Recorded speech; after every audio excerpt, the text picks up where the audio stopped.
Hi, very warm welcome to Dusty Shelf Collectibles. Today another Bachmann branch line Loco, coming in this lovely box, another limited edition. So let me just open it up and show you what's in here. So this is a limited edition Blue Peter.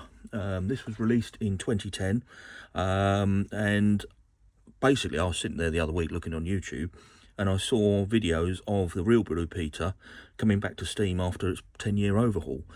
Seems to have been off the rails for an eternity, and it's beautiful to see it back on the rails again and being delivered to the Severn Valley Railway. There's also footage on there of it steaming back and forth in one of the platforms, and it got me thinking. I've got this model of the Loco because it's always been quite close to my heart. If we go back to when I was a youngster, obviously there was a TV program, Blue Peter, and they followed the restoration, or one of the restorations, of bringing the Blue Peter Loco back into service.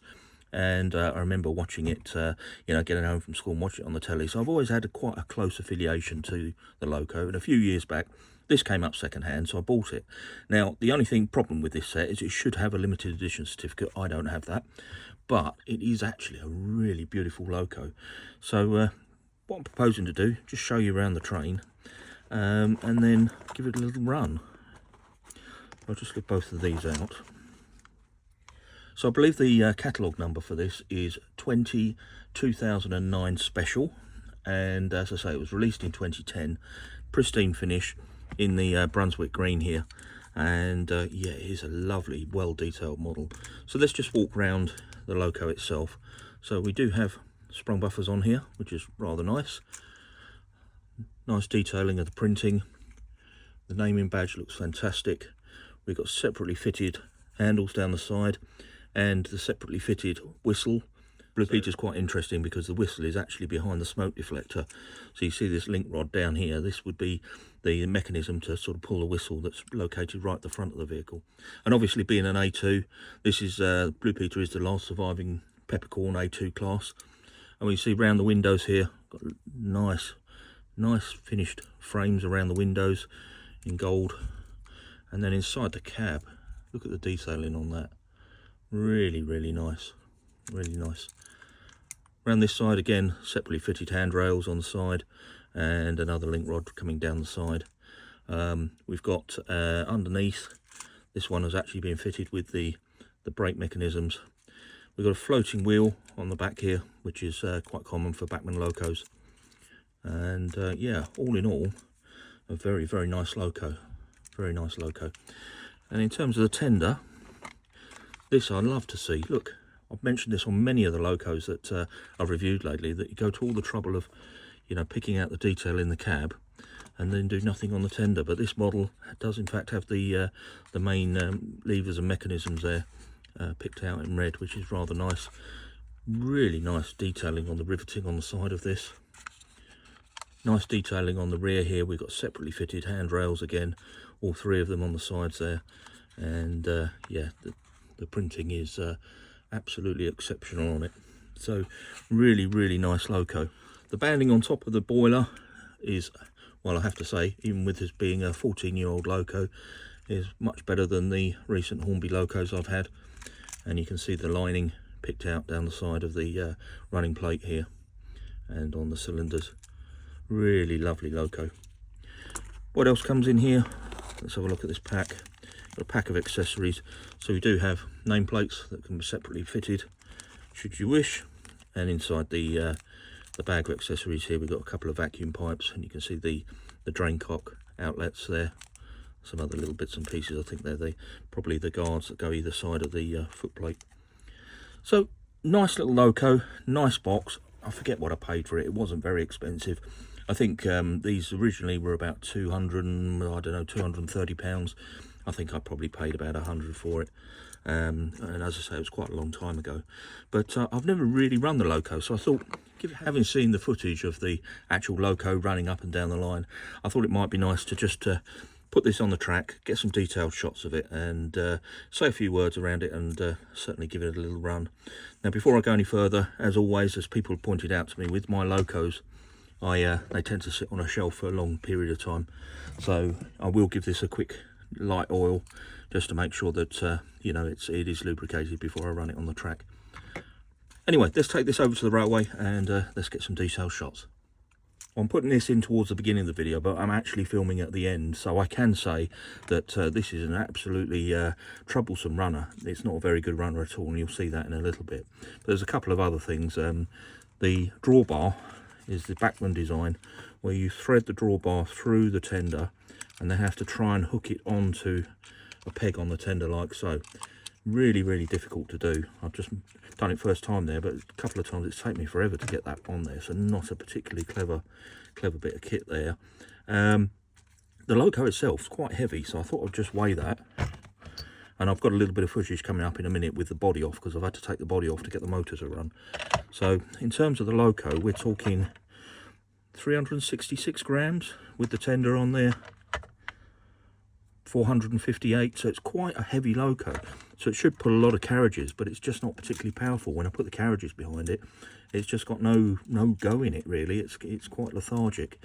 In terms of the running board, this running board is actually die cast, and I'll show you in a minute. The cab's all die cast. It's got big weight in the front, so a nice weighty Loco, but just not a very strong runner at all. Blue Peter was built in Doncaster for the newly formed British Railways in March 1948. Originally painted in apple green and numbered 60532, had British Railways on the sides of its tender.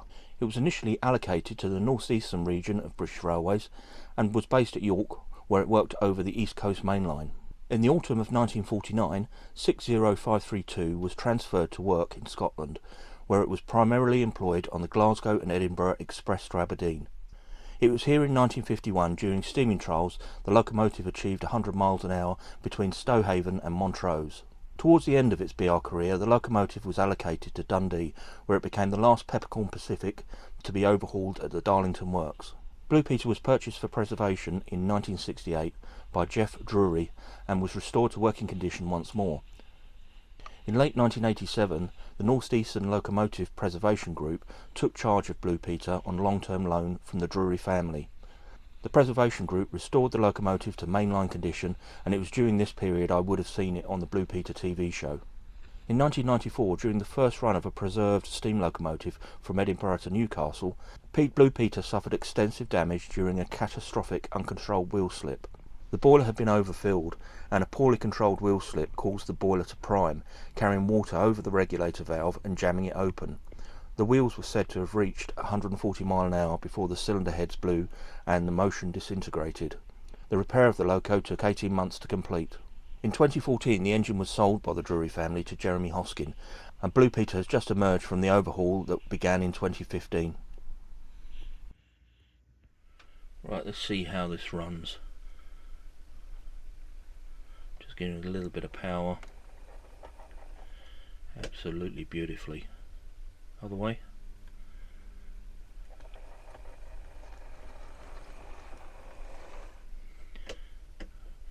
It's a very impressive Loco, I can say that. Very impressive model. A lot of control over it. And as I say, very, very nicely detailed. When you consider this Loco is, the best part of 14 years old. Not bad at all. And I do like the fact that it comes in that nice presentation box. Anyway, let's get it over onto the bigger layout and let it stretch its legs and see how it performs across all the points.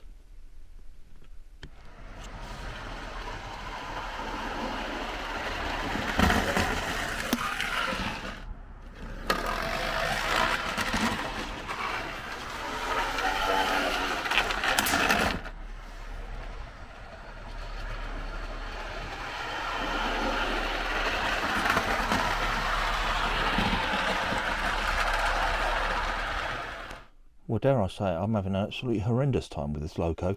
So it doesn't seem to want to go around the track. It won't go over points. It keeps derailing. And to add all of that together, it's got a problem that it keeps stopping. So I've taken the body off, given the motor a bit of a clean out, and it seems to be a little bit better now.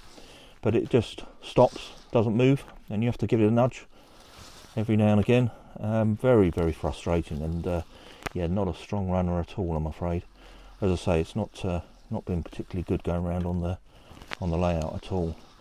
Now, my tracks aren't the best, but this, believe me, has been extremely frustrating just trying to get any footage of this Loco making a complete circuit. So anyway, while I got it apart, I thought I'd show you what's inside. So obviously you can see the intermediate gear here, the worm drive on the top here with the motor, and we've got some sort of electronics at the back here. I don't really you know, I don't know what that's for, probably to put a decoder chip in there of some sort, but mechanism looks pretty good.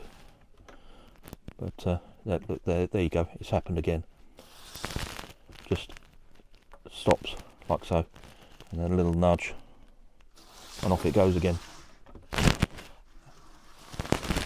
Yeah, very, very frustrating Loco. Right, so I've got the body off yet again, putting contact cleaner through the motor, even to get the engine to run.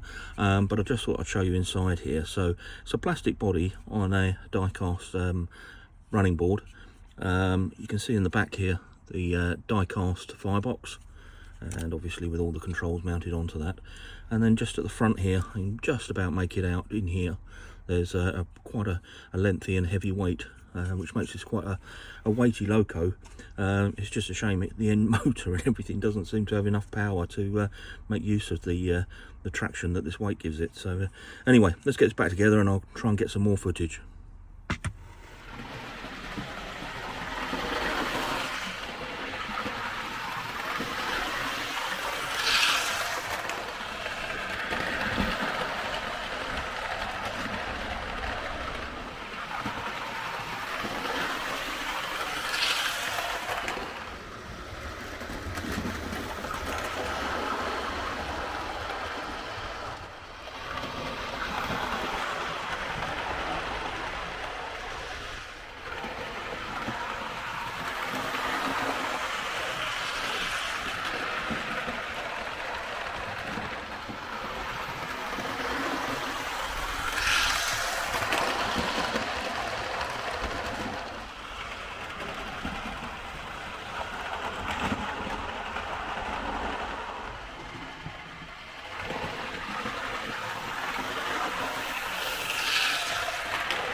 While it was nice to see Blue Peter back on the rails and see the videos of it steaming once again, gave me an excuse to get this out of the box, and beautiful, beautiful looking model. But I have to say, this is one of the most temperamental and frustrating models that I've got in my collection.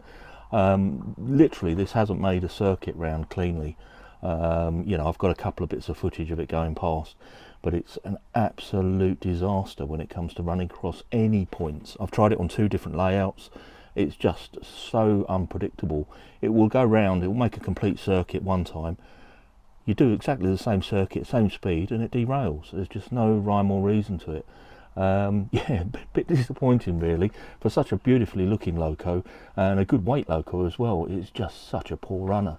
So yeah, there you go. Some you win, some you lose. This one's not a particularly strong one. Anyway, if you enjoyed the video, please do give it a thumbs up, and as always, have a look on the channel. There's lots on there, and if you can subscribe, I'd be really grateful. And with that, we'll leave this one there. Thank you ever so much for watching, and I'll catch you on the next one.